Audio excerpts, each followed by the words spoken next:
So hello class 10th, welcome to Enlighten academy. तो आज basically इस वीडियो में हम करने वाले हैं क्लास 10th का जो हमारा चैप्टर है ह्यूमन आई, उसको समझने वाले हैं इस वीडियो में। तो चैप्टर क्या है? Human I and colourful world. तो बेसिकली इस चैप्टर में हम देखेंगे क्या कि ह्यूमन आई के डिफरेंट पार्ट्स क्या हैं, उनके फंक्शंस क्या हैं, उनमें क्या क्या डिफेक्ट्स आ सकते हैं। क्लियर है?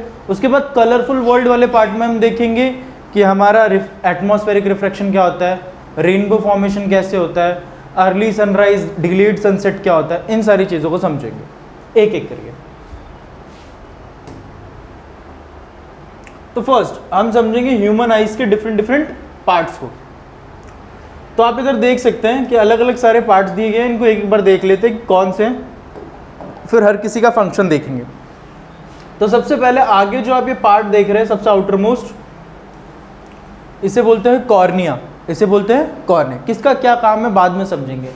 इसे बोलते हैं कॉर्निया। फिर ये सीड लाइक स्ट्रक्चर देख रहे हैं, इसे बोलते हैं लेंस, क्रिस्टलाइन लेंस। सीड के आगे जो खाली स्ट्रक्चर दिख रहा है, इसे बोलते हैं प्यूपिल। प्यूपिल के आगे ऊपर और नीचे की साइड में, आगे की साइड जो है आइरिस। क्लियर है? पीछे जो ये वॉल है इसे बोलते हैं रेटिना, और लास्ट में यहाँ जो है इसे बोलते हैं ऑप्टिक नर्व। कुछ चीज़ें जो इसमें नहीं दी गई हैं उनको भी एक बार देख लेते हैं। जैसे ये आगे जो खाली पार्ट है,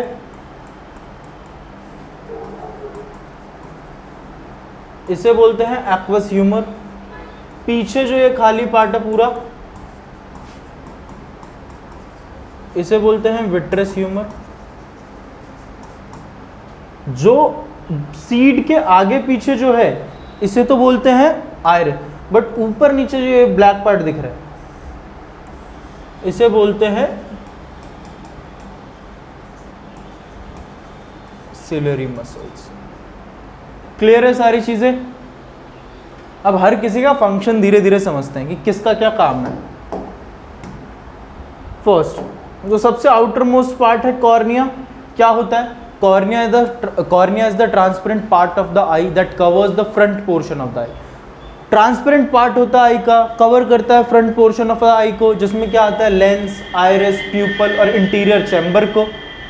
जो मेन फंक्शन है कॉर्निया का वो है रिफ्रैक्ट और बेंड करना लाइट को। हमने लाइट चैप्टर में पढ़ा था कि when light enters from one medium to another it deviates from its path. तो जैसे ही लाइट एयर से आंख में एंटर करती है तो रिफ्रैक्ट करती है। वो रिफ्रैक्ट कौन करता है? उसे कॉर्निया। क्लियर है पहली चीज? दूसरा आता है एक्वस ह्यूमर। एक्वस ह्यूमर ये जो आगे बताया था खाली पार्ट, तो एक्वस ह्यूमर क्या करता है? Aqueous humour nourishes the lens. Aqueous humour nourishes the lens and maintains pressure within the eye. आंख के अंदर का प्रेशर मेंटेन रखता है। Since then the lens and cornea have no blood supply. Since cornea और lens के पास कोई भी ब्लड सप्लाई नहीं है, the aqueous humour performs the blood jobs of carrying nutrients to those structure. तो एक्वस ह्यूमर ब्लड का job perform करता है, उन्हें न्यूट्रिएंट्स प्रोवाइड कराता है। क्लियर रहेगी ये बात? Cornea, aqueous humour. आगे बढ़ते हैं। आगे आता है सिलरी मसल्स। सिलरी मसल्स बताया था, ये ऊपर और नीचे सीड के ये होते हैं सिलरी मसल्स। इनका काम क्या होता है बच्चों? तो सिलरी मसल्स का काम क्या होता है? The ciliary body is a circular structure. क्या है? एक सर्कुलर स्ट्रक्चर है that is an extension of iris. Iris का ये एक्सटेंडेड फॉर्म है। The coloured part of the eye, coloured part होता है आई का। The ciliary body produces fluid, और एक फ्लूइड प्रोड्यूस करता है। कौन सा fluid? Aqueous humour. Aqueous humour कौन प्रोड्यूस करता है? Ciliary body. अच्छा, दूसरा काम, इसके पास जो सिलरी मसल्स होते हैं वो क्या करता है? वो चेंज करता है शेप ऑफ आई। जो ये लेंस है इसके शेप को चेंज करने में हेल्प करता है आपका कौन? Ciliary muscles. क्यों करना है चेंज? तो जैसे आपने कैमरे के लेंस में देखा होगा, जब उसे पास की चीज पे फोकस करना होता है स्फेरिकल होना होता है, दूर की चीज पे फोकस करना होता है एक्सटेंडेड होना होता है। क्लियर है? सेम उसी तरीके से हमारे आंख के लेंस को जब पास फोकस करना है स्फेरिकल, दूर फोकस करना है एक्सटेंडेड। अब इस शेप को चेंज कौन करता है? तो वो करता है सिलरी मसल्स। क्लियर है? ठीक है। फिर आता है लेंस। लेंस का काम क्या है? तो लेंस का मेन काम है कि सारी लाइट रेस को फोकस करा के कहां पहुंचा दे? रेटिना पर, ताकि रेटिना पे इमेज बन सके। The lens is the transparent and can be replaced if necessary. Replace भी किया जा सकता है अगर जरूरी हो तो। Our lens deteriorates as we age resulting the need of reading glasses. जैसे जैसे एज बढ़ती है हमारे लेंस भी डिटोरिएट होते रहते हैं, खराब होते रहते हैं एजिंग के साथ। क्लियर है? आगे बढ़ते हैं। फिर आता है विट्रस ह्यूमर, जो पीछे खाली पार्ट बताया था ये क्या होता है? विट्रस ह्यूमर एक जेली लाइक स्ट्रक्चर होता है जो कि मेंटेन करके रखता है आंख की शेप को और स्ट्रक्चर को। दूसरा, ये एक्ट करता है एज अ शॉक एब्जॉर्बर, अगर आंख पे कोई चोट वोट लग जाए तो शॉक एब्जॉर्ब कर लेता है, बहुत ज़्यादा चोट नहीं लगने देता। जैसे हमारा जो माइंड है, ब्रेन है, बहुत डेलिकेट है, तो उसको बचाने के लिए कुछ चाहिए, तो हमें दे रखा है स्कल दे रखा है, अंदर फिर माइंड के अंदर फिर एक फ्लूइड होता है, सेरिब्रोस्पाइनल फ्लूइड। उसी तरीके से यहाँ पे एक फ्लूइड है जिसका नाम है विट्रस ह्यूमर, जो कि शॉक को एब्जॉर्ब कर लेता है। क्लियर है? अब रेटिना क्या होता है? जो पीछे वॉल टाइप से दिख रही है, ये क्या होता है? ये सारी लाइट को सेंस करके वहां पर एक इम्पल्स, एक पिक्चर क्रिएट करता है रेटिना अपने ऊपर। The retina senses lights and creates electrical impulses that are sent through the optic nerve to the brain. फिर वो ऑप्टिक नर्व से ब्रेन तक को पहुंचाया जाता है। The white outer coat of the eye surrounding the iris. Retina क्या होता है? व्हाइट आउटर कोट होता है सराउंडिंग द आइरिस, आइरिस के सराउंडिंग। क्लियर रहेगी ये बात? ठीक है। नेक्स्ट क्या? Optic nerve. जिस तरीके से लेंस का प्राइमरी पर्पस क्या है कि जो भी लाइट रेज आ रही है उसे फोकस करके कहां पहुंचा दे? रेटिना पर। उसी तरीके से ऑप्टिक नर्व का काम है कि जो भी लाइट रेज रेटिना पर आई हैं, जो भी इंपल्स क्रिएट हो रहे हैं, उन्हें एक पाथवे दे, उन्हें एक रास्ता दे कहां तक पहुंचने का? ब्रेन तक पहुंचने का। तो ये होता है ऑप्टिक नर्व का काम। अच्छा, इसमें दो चीजें नहीं आई है, उनको समझ लो। इसमें एक नहीं आया प्यूपिल और एक नहीं आया आइरिस, इन दोनों का काम नहीं आया। तो इसको समझने के लिए एग्जांपल से समझो कि एक विंडो है, एक विंडो है। विंडो का मेन काम क्या? कि कितना अमाउंट ऑफ लाइट और एयर वगैरह अंदर आएगा या बाहर जाएगा, वो कौन देखता है? हमारा विंडो। क्लियर है ये बात? ठीक है। तो सेम प्यूपिल जो होता है हमारा यही काम करता है। Pupil eye of the window होता है कि the amount of light that will enter in a eye, वो कौन मेजर करेगा? प्यूपिल। बट जो आइरिस है वो इसके गेट्स की तरह काम करते हैं। अगर गेट बंद रहेगा तो लाइट कम, गेट खुला तो लाइट ज्यादा। सेम आइरिस शेप को मेंटेन करता है प्यूपिल को। आइरिस अगर बंद है तो लाइट कम आएगी, आइरिस अगर खुला ज्यादा है तो लाइट ज्यादा आएगी। यानी आइरिस कंट्रोल करता है साइज ऑफ द प्यूपिल को। क्लियर है यहां तक? तो अभी तक हमने पढ़ लिया कि क्या क्या से हमारे ह्यूमन आई में पार्ट्स है और क्या क्या सबका काम है। क्लियर है यहां तक? अब नेक्स्ट आगे जो हम समझेंगे वो समझेंगे ह्यूमन आई के डिफेक्ट्स के बारे में, ह्यूमन आई के डिफेक्ट्स के बारे में। क्लियर रहेगी ये बात? अब नेक्स्ट देखते हैं। नेक्स्ट है डिफेक्ट्स ऑफ ह्यूमन आई। तो फर्स्ट डिफेक्ट जो ह्यूमन आई में आता है वो आता है मायोपिया। इसी को बोलते हैं नियर साइटेडनेस। क्या बोलते हैं? Near sightedness.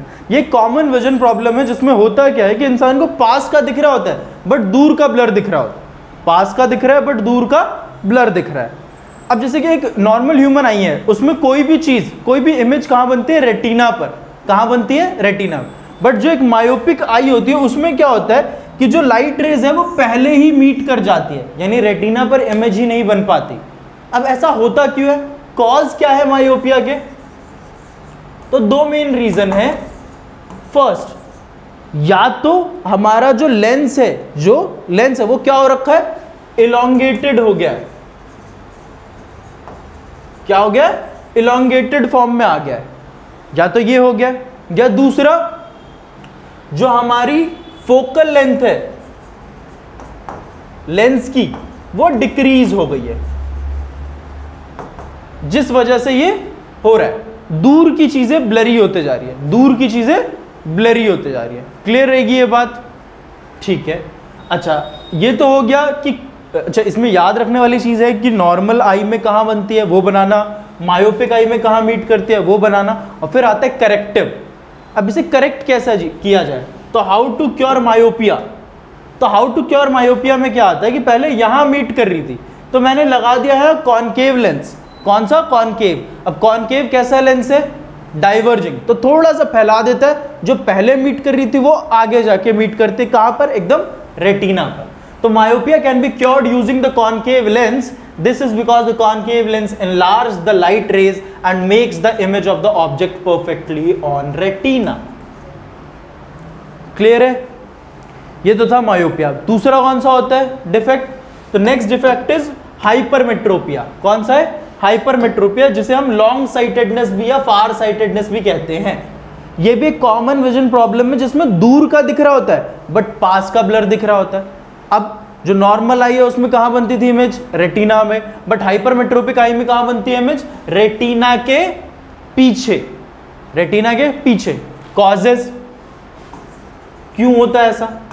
फर्स्ट, या तो eyeball becomes too small, बहुत ज्यादा छोटा हो गया शेप आई बॉल का, या फिर लेंस की फोकल लेंथ इंक्रीज हो गई है। ये दो रीजन आपको याद रखने हैं। क्लियर रहेगी? अच्छा, तो अब इसे करेक्ट कैसे किया जाए? तो होता क्या है? Is a common eye condition where nearby objects appear blurred but your vision is clear when looking at the things farther. दूर की चीजें दिख रही है, पास की नहीं दिख रही। क्लियर है? अब इसे ठीक कैसे किया जाए? तो ठीक करने का सिंपल तरीका क्या लगाएं? Convex lens. कौन सा? Convex lens. The people with hyperopia or hypermetropia are said to have a far-sightedness or long-sightedness. What happens is that light rays do not focus on the surface of the retina but behind it. The picture is moved forward by positioning a convex lens in front of a hypermetropic eye is correctly centered on the retina. कौन सा? convex lens लगा दो, ठीक हो जाएगा। Clear है? अब हमने समझ लिया मायोपिया, फिर समझ लिया हाइपरमेट्रोपिया। अब एक चीज आती है प्रेस बायोपिया। क्या आता है? प्रेस बायोपिया। प्रेस बायोपिया में क्या होता है? Presbyopia is the gradual loss of your eye's ability to focus on a nearby objects. It is a natural often annoying part of ageing. Presbyopia usually become noticeable in your early to mid 40s and continues to worsen until around age 65। तो presbyopia क्या? Presbyopia same hypermetropia ही है but ये age के साथ होता है। तो old age hypermetropia is called presbyopia. Old age hypermetropia is called presbyopia. अब ये होता क्यों? कॉजेस क्या है? तो सिंपल, जो शेप चेंज करने में मदद करता था हमारा कौन? Ciliary muscles. तो सिलरी मसल्स ओल्ड एज के साथ वीक होने लगती है। तो होता क्या? सिलरी मसल्स वीक हो जाती है, प्रेस बायोपिया तब होता है। क्लियर रहेगी ये बात? अब होता क्या है कई बार कि कोई इंसान मायोपिया और हाइपरमेट्रोपिया दोनों से डिफेक्ट है, उसे मायोपिया भी हाइपरमेट्रोपिया। इस केस में क्या किया? तो इस केस में उनको लगाया जाता है बाईफोकल लेंस। कौन सा लेंस? Bifocal lens. कैसे? कुछ इस तरीके का। तो आप इधर देख सकते हो, इधर एक अलग लेंस है और ये पूरा अलग है। तो ये हो गया हमारा पास के लिए, नियर वाले ऑब्जेक्ट्स के लिए। तो नियर के लिए कौन सा लगाते थे? याद करो, नियर के लिए जब हमारा लॉन्ग साइटेडनेस हुआ था तो हमें दूर का दिख रहा था, पास का नहीं, तो हमने कौन सा लगा दिया था? कॉन्वेक्स। तो पास का देखने के लिए कॉन्वेक्स और बाकी दूर का देखने के लिए कॉनकेव। तो ये बाईफोकल लेंस है। कौन सा लेंस है? बाईफोकल, जिसमें दो लेंसेज है। क्लियर है? तो ये तो हमने समझ लिया कि डिफेक्ट्स कौन कौन से थे, किस तरीके से क्योर किया जा सकता। नेक्स्ट बढ़ते आगे। आगे एक चीज आती है पावर ऑफ अकोमोडेशन। क्या है? Power of accommodation. क्या मतलब इसका? The ability of a human eye to adjust itself such that it can see objects which are nearby and far away is called accommodation. It primarily involves the lens and ciliary muscles. The ciliary muscles are capable of modifying their position to see clearly distant or near object. मतलब क्या? कि हमारी जो lens है उसके पास power होती है कि वो अपने आप को अकोमोडेट कर ले, अपने शेप को चेंज कर ले दूर और पास के ऑब्जेक्ट्स को देखने के लिए। जिस तरीके से हम लेंस को करते हैं उसी तरीके से हमारा लेंस, जैसे कैमरे का लेंस करते हैं हम फोकस करने के लिए दूर या पास की चीज़ों में, उस तरीके से आँख के पास खुद की एबिलिटी होती है जिसे बोलते हैं पावर ऑफ अकोमोडेशन। जब उसे दूर की चीज़ देखनी होती है तो ये एक्सटेंडेड फॉर्म में आ जाता है लेंस, और जब उसे पास की चीज़ देखनी होती है तो स्फेरिकल फॉर्म में। तो ये खुद ब खुद चेंज कर लेता है और इस पावर को हम बोलते हैं पावर ऑफ अकोमोडेशन। क्लियर है? आगे देखते हैं आगे क्या बोल रहा है। आगे अब हम कलरफुल वर्ल्ड वाला पार्ट देख रहे हैं। अब इसमें क्या है? सबसे पहले हम देख रहे हैं when light passes through a prism. तो ये एक प्रिज्म टाइप सा स्ट्रक्चर होता है, देख रहे हो आप, पिरामिड टाइप सा स्ट्रक्चर होता है। अब होता क्या है इसमें कि जब हम व्हाइट लाइट पास करते हैं प्रिज्म से, when light passes through a prism the light bends, क्योंकि क्यों बेंड होती है मैंने बताया था, when light enters from one medium to another it deviates from its path, bend करती है। As a result the different colours that make up white light become separated. जो व्हाइट लाइट आई थी वो टूटकर 7 कलर्स में स्प्लिट हो जाती है, क्योंकि जो व्हाइट कलर है वो 7 कलर्स से मिलके ही बना होता है। कौन से 7 कलर? तो वो होते हैं VIBGYOR, violet, indigo, blue, green, yellow, orange, red. इनसे this happens because each colour has particular wavelength and each wavelength bends at different angle. अब ऐसा क्यों होता है? तो इसका सिंपल सा रीजन समझो कि हर कलर, जो हर चीज है उसकी स्पीड ऑफ लाइट अलग है। अब जैसे ये जा रहा है, जिसकी स्पीड ऑफ लाइट ज्यादा थी तो वो तो जल्दी से निकला, उसको ज्यादा बेंड नहीं कर पाए, बट जिसकी स्पीड ऑफ लाइट धीरे थी वो सबसे ज्यादा डेविएट हो गया। जो डेविएट ज्यादा हुआ उसकी वेवलेंथ कम, उसकी वेवलेंथ कम, और जो कम डेविएट हुआ उसकी वेवलेंथ ज्यादा। वेवलेंथ को लैम्बडा से दिखाते हैं, ये होता है वेवलेंथ। तो wavelength is inversely proportional to deviation, ये होता है डेविएशन। तो जो सबसे ज्यादा डेविएट किया उसकी वेवलेंथ सबसे कम, सबसे ज्यादा वॉयलेट डेविएट किया तो उसकी वेवलेंथ सबसे कम। इस तरीके से समझना, क्लियर है? आगे बढ़ते हैं। आगे फिर आता है डिस्पर्जन ऑफ लाइट। डिस्पर्जन क्या है? The splitting of white light into components due to different bending of colours when it passes through the prism is called dispersion of light. अभी दिखाया वही सेम चीज, उसको नाम दे दिया बस। आगे क्या बोला? Recombination of light. जैसे जब व्हाइट लाइट आती है तो 7 कलर्स में स्प्लिट हो जाती है, तो जब इसे उल्टा करे सेम दूसरा प्रिज्म तो ये 7 कलर मिलके दोबारा क्या निकलेंगे? एक white colour, white colour light, इस टाइप से। इसी को बोलते हैं recombination of light in prism. Clear है? आगे बढ़ते हैं। आगे अभी कुछ बता रखे हैं किस तरीके से रिफ्लेक्ट या रिफ्रैक्ट होता है, रिफ्रैक्ट होता है। देखो ये एक प्रिज्म है जिसमें ये होता है एंगल ए, यानी एंगल ऑफ प्रिज्म दे रखा होगा, angle A, angle of prism. फिर देखो यहां एक इंसिडेंट रे आई, एक रे आई, ये क्या बना? नॉर्मल। इसे यूं सीधा चले जाना चाहिए था, बट जब लाइट एक मीडियम से दूसरे मीडियम में एंटर कर रही है, रेयर टू डेंसर, तो क्या होगा? ये यूं ना जाके ये यूं आ जाएगी। अब ये हो गई मेरी इंसिडेंट रे, ये करिए अंदर रिफ्रैक्ट, तो इसे बोलूंगा रिफ्रैक्टेड रे। नॉर्मल के साथ कौन सा एंगल बनाता है? ये एंगल आई, ये बनाता है एंगल आर। क्लियर है? आगे अब ये दोबारा इसे सीधा चले जाना चाहिए था, बट दोबारा जब डेंसर टू रेयर आ रही है तो बाहर इस तरीके से निकलेगी। अब जो लास्ट में एकदम रे निकलती है उसे बोलते हैं एमर्जेंट रे, और जो एंगल मिलता है उसे बोलते हैं एंगल ई। तो ये बता रखा है। अच्छा, एक्चुअल में से यूं चले जाना चाहिए बट एंड में आई ये, तो इन दोनों के बीच जो डिफरेंस आया है एंगल में उसे बोलते हैं एंगल ऑफ डेविएशन। क्या बोलते हैं? Angle of deviation. क्लियर रहेगी ये बात? बस यही चीज था, ये बनाना आपको आना चाहिए। अच्छा, अब बात आती है फॉर्मेशन ऑफ रेनबो, कि रेनबो कैसे फॉर्म होता है। तो रेनबो क्या है? नेचुरल कलर स्पेक्ट्रम है जो कि बारिश के बाद आता है, हमारा रेन के बाद आता है। A rainbow is a natural spectrum of sunlight in the form of bows. Bows यानी ऐसे धनुष की तरह, ठीक है। Appearing in the sky when the sun shines on a raindrops, it combines result of total internal reflection, refraction and dispersion of sunlight from water droplets in atmosphere।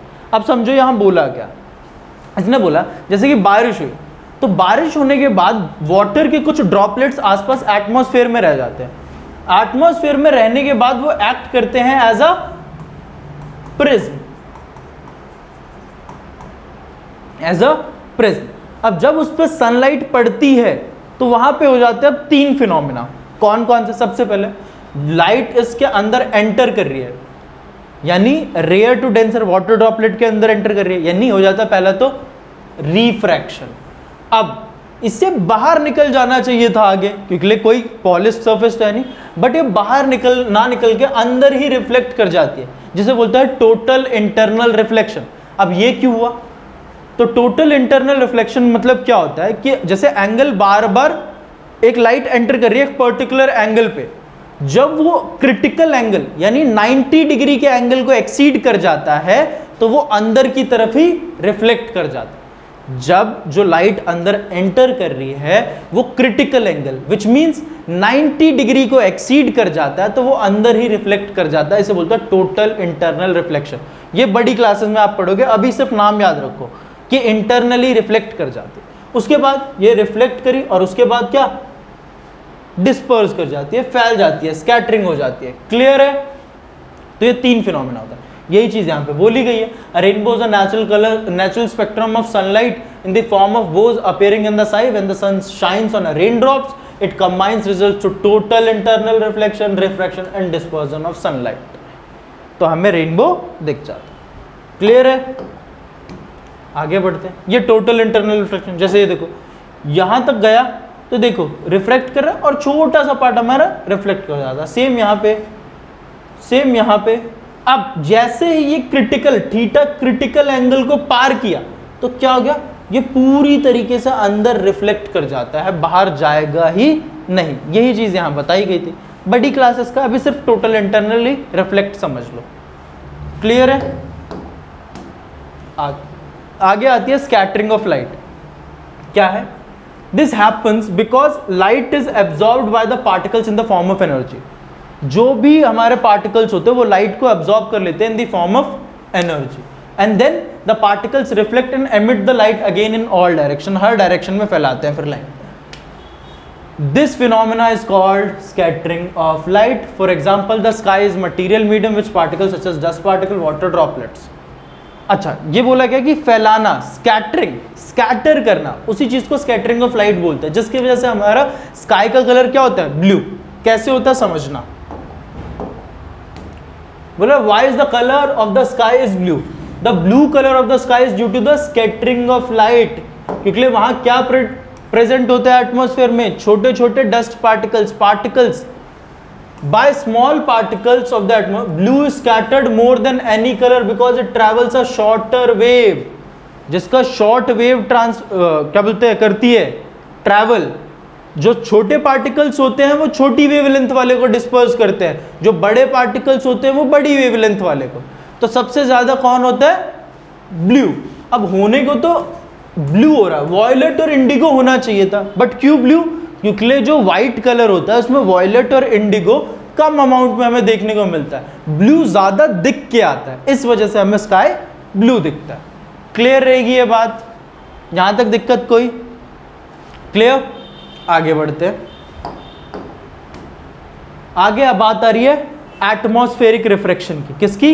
Atmospheric refraction. तो refraction पता था, when light enters from one mediums to another it deviates from its path. अब atmospheric refraction क्या है? जो refraction atmosphere की वजह से हो उसे एटमॉस्फेरिक रिफ्रैक्शन। मतलब क्या कि लाइट एटमॉस्फेयर में एंटर कर रही है और तब रिफ्रैक्ट हो जाए। जैसे atmospheric refraction is the deviation of light or other electromagnetic wave from a straight line as it passes through the atmosphere due to the variation in air density. अब जैसे ऊपर की साइड बहुत ज्यादा ऊपर डस्ट पार्टिकल नहीं है कुछ भी, ज्यादा पास कंजेस्टेड नहीं होगी एयर, बट नीचे आते आते डस्ट पार्टिकल सारी चीजें, तो रेयर टू डेंसर जब एंटर करेगी तो डेविएट करेगी। अभी क्यों हो रहा है? तो ये एटमॉस्फेयर में डिफरेंट लेयर्स की वजह से, डिफरेंट डस्ट पार्टिकल्स उनकी वजह से हो रहा है, तो जिस वजह से एटमॉस्फेरिक रिफ्रैक्शन होता है। क्लियर रहेगी ये बात? अब इसके कई सारे अलग अलग चीजें देखने को मिलती हैं, उन्हें एक बार समझ लेते हैं। अब इस एटमॉस्फेरिक रिफ्रैक्शन की वजह से एक चीज होती है जिसे बोलते हैं early sunrise and delayed sunset. Early sunrise and delayed sunset क्या होता है? देखो ये हमारा अर्थ है, ठीक है, ये इसका हॉरिजॉन है, यहां पे एक बंदा खड़ा हुआ है, ठीक है। सन अभी एक्चुअली में हॉरिजॉन से नीचे ही है, मतलब सनराइज अभी हुआ नहीं है, बट जब सनलाइट आ रही है तो वो अर्थ के एटमॉस्फेयर में एंटर करते करते टेढ़ी हो जाएगी, और इसे पहले ही ये कहां दिखेगा, सनराइज हुआ दिखेगा। तो हमें सेम ऐसा ही होता है सनराइज में और सेम ऐसा ही होता है सनसेट में, कि सन डूब चुका है बट सेम वो थोड़ा ऊपर दिख रहा है। कितने, अराउंड सनराइज और सनसेट में 2 मिनट का दिखता है, कि 2 मिनट पहले सन उगा हुआ दिखता है, 2 मिनट बाद सन पहले ही सनसेट दिख रहा होता है। तो अर्ली सनराइज और डिलेड सनसेट, कि सन डूब चुका है बट हमें ऊपर दिख रहा है, और सन नीचे ही है बट हमें ऊपर दिख रहा है। तो अर्ली सनराइज और डिलेड सनसेट किसकी वजह से होता है, एटमॉस्फेरिक रिफ्रैक्शन की वजह से। आगे, the twinkling of a star, इसको समझने से पहले एक छोटा सा कॉन्सेप्ट समझो। आपने देखा होगा कि जब किसी होटल से या तंदूर वंदूर से खाना ले रहे हो शादियों में या कहीं भी, तो तंदूर के ऊपर, या आप जब अपने घर में हो तो जब गैस जलाइए तो गैस के ऊपर जो आग होती है उसमें देखोगे तो आपको फ्लिकर करते हुए दिख रही होती है उसकी पीछे की चीजें। उसकी पीछे की चीजें क्या करती हुई दिख रही होती है, फ्लिकर करते हुए दिख रही है। क्यों, क्योंकि आसपास क्या है, पार्टिकल्स। बट जो तंदूर के ऊपर के पार्टिकल्स होते हैं उनके बीच गैप क्या होता है, ज्यादा। क्यों, क्योंकि उन्हें हीट मिल रही है तो पार्टिकल्स के बीच गैप ज्यादा हो रहा है, यानी आसपास के पार्टिकल्स डेंसर और इधर के पार्टिकल्स रेयर। और डेंसर टू रेयर जब एंटर करती है लाइट तो डेविएट करती है। बट हमें फ्लिकर करते हुए क्यों, क्योंकि उसका टेम्परेचर कांस्टेंट नहीं है, वो बार बार जैसे भट्टी जलते जा रही है, तंदूर जलते जा रहा है, वो टेम्परेचर चेंज हो रहा है, इसीलिए हमें फ्लिकर होते हुए दिख रहा है। अब समझो इस चीज को ट्विंकलिंग ऑफ अ स्टार में। मैं खड़ा हूं यहां और वहां एटमॉस्फेयर में क्या है, स्टार।